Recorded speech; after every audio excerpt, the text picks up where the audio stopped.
seperti dari awal saya mengatakan bahwa itu ada salah penanganan. Karena kenapa sianida itu pertama langsung lari ke puslapor sementara mayat tidak salah langsung. Penanganan maksud prosedur. Ibu, puslapor salah menangani korban Mirna. Bukan penyidik. Di mana akan ada orang yang sangat berkuasa yang bisa mengatur segala-galanya termasuk hukum. Ini terlalu banyak skenario seperti ini yang akhirnya menimbulkan ketidakpercayaan masyarakat kepada penegakan hukum kan.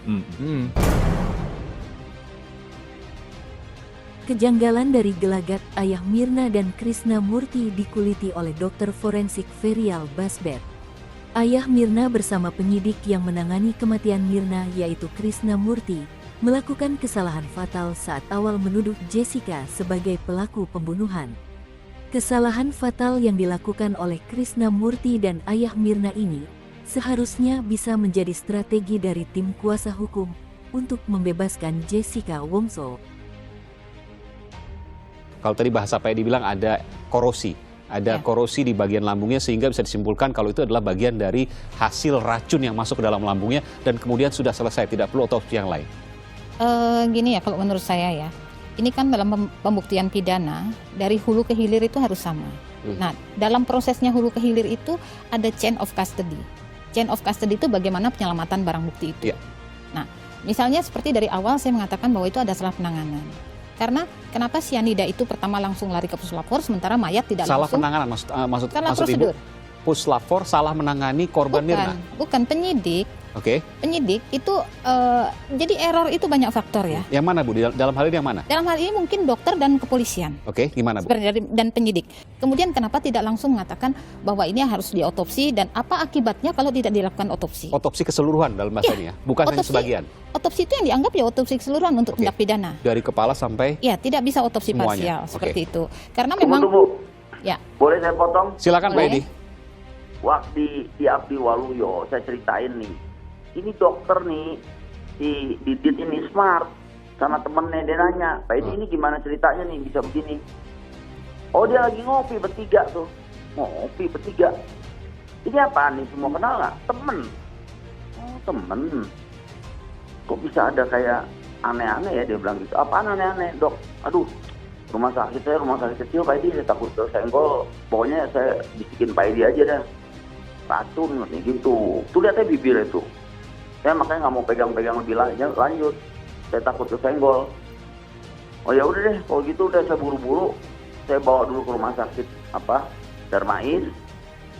Saya mau cari dokter yang mau tahu gitu nih kenapa gitu loh, mau lapor polisi ya, tapi udah panik gitu. Jadi saya tunggu baru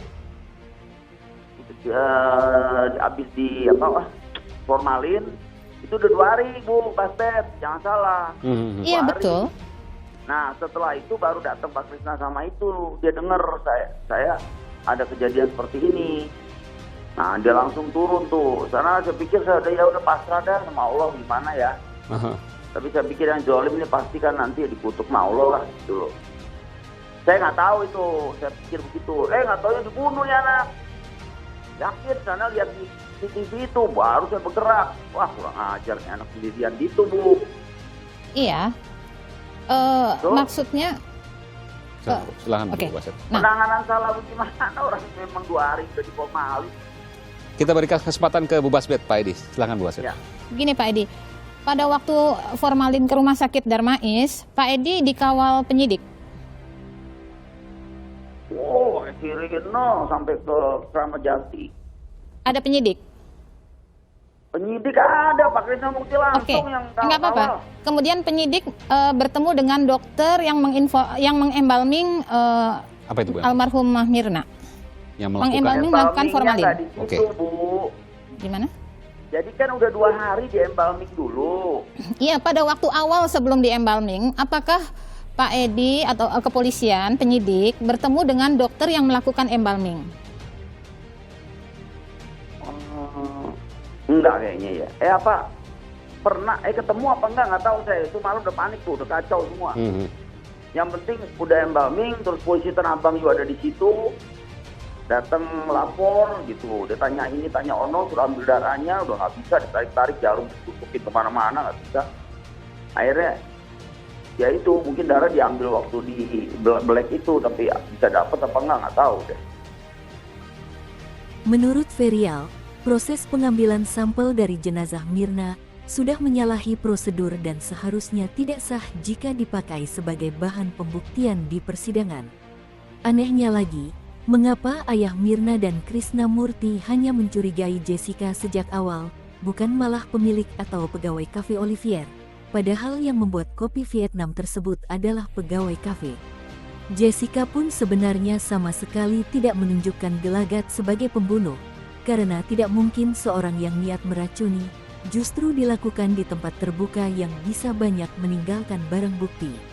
Ayah Mirna tampak mengeles ketika dicecar Ferial soal kesalahan prosedur otopsi pada jenazah Mirna. Apakah ada informasi dari dokter menyampaikan kepada penyidik bahwa kalau mati yang tidak wajar, mati tidak pada tempatnya, itu tidak boleh dilakukan embalming dahulu, tapi harus diotopsi dahulu.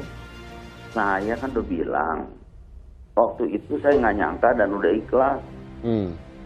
Nggak apa-apa, saya hanya menanyakan informasi itu aja. Ya, informasi itu ada artinya di sampai penegak hukum, Pak Edi, Ya di penegak saya mana hukum. bisa ngomong ABCD, Bu, gak pernah ngadepin kayak gini gimana? Mana kepikir Mirna itu umur 27 dibunuh orang. Jadi pada Saya waktu nggak itu pikir Pak Edi, apa-apa.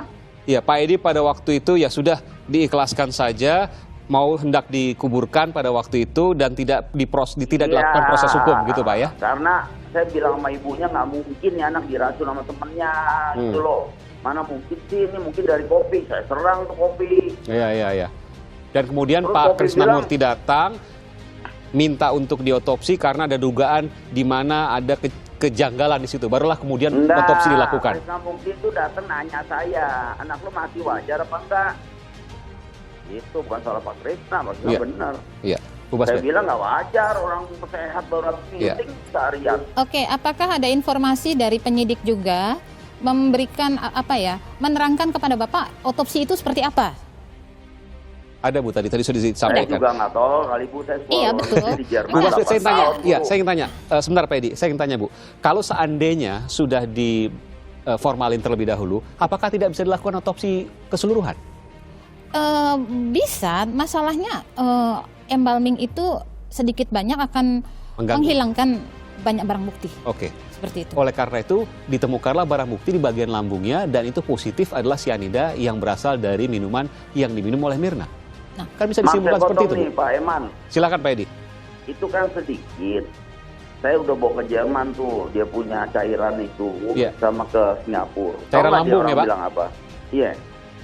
Ini anak tuh setelah gua hitung nih cairan lambungnya itu masuk palingnya 20 sampai 25 gram. Itu siapa yang Pertama katakan Pak? Hah? Siapa yang katakan itu Dokter Pak? sana, Dokter di Singapura. Singapura dan Jerman, abang saya kan di sana. Oke. Nah, anak-anaknya dokter semua. Hmm. Dia langsung tanya, sama persis sama Singapura ngomongnya, hasilnya. Cuman kan saya nggak bisa bawa ke sidang, karena waktu itu telat kan, mesti disita jaksa kan Iya. harusnya.